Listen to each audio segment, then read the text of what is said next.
وہ کیا کسی نے کہا تھا، دوپہر کو سلا دیتی ہے بچوں کو وہ اس ڈر سے، گلی میں پھر کھلونے بیچنے والا نہ آ جائے۔ کبھی ہم نے ان لوگوں کے درد کو بھی سمجھا؟ ہم نے کبھی سیرت کے ان پہلوؤں پہ بھی غور کیا؟ آج ہم اپنی بیٹی کی شادی کرتے ہیں تو اس کا جہیز چارپائیوں پہ بچھا دیتے ہیں، اور ہمارے دیہاتوں میں رواج ہے کہ خاتون کو کہتے ہیں کہ جاؤ پورے محلے میں، پوری بستی میں جا کے ڈھنڈورا دے دو کہ بیٹی کا جہیز دیکھ جاؤ۔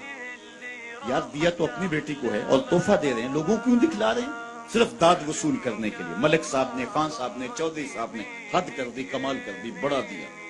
اپنی بیٹی کا گھر بھر دیا۔ یار تم نے تو داد وصول کر لی، چوپالوں میں، بیٹھکوں میں تذکرہ بھی چلا، تندوروں پہ عورتیں باتیں بھی کرنے لگی، تمہارے نام کے جھنڈے بھی گڑ گئے، لیکن تم نے نہ سوچا تمہاری بیٹی کا جہیز دیکھنے کے لیے یتیم بچیاں بھی آئیں، تمہاری بیٹی کا جہیز دیکھنے کے لیے اس بوڑھے مزدور کی بیٹیاں بھی آئیں جو صبح اٹھ کر کے مزدوروں والے اڈے پہ جا کے بیٹھ جاتا ہے اور اس کو بوڑھا سمجھ کے کوئی قبول نہیں کرتا، اور وہ کہتا ہے مجھے 10 روپے کم دے دینا، مجھے ساتھ لے جاؤ، لیکن اس کو کوئی ساتھ لے جانے کے لیے تیار نہیں ہوتا۔ جب دھوپ خوب چمک پڑتی ہے اور اسے مایوسی ہوتی ہے کہ اب کوئی لینے نہیں آئے گا، تو وہ ڈبہ لٹکا کر کے روٹی والا گھر جب واپس پلٹتا ہے تو کوئی جانتا ہے اس کے قدم کتنے بوجھل ہوتے ہیں؟ آج وہ اپنی بیوی کو گھر سے نکلتے کہہ کے آیا تھا کہ جو رقم ملے گی اس کا آٹا لے کر کے آؤں گا، اس کا گھی لے کر کے آؤں گا۔ آج وہ خالی ڈبہ روٹی کا واپس جب پلٹا کے لے جا رہا ہوتا ہے، اس کے لیے گھر کی دہلیز نہیں ہوتی، پلسرات ہوتی ہے،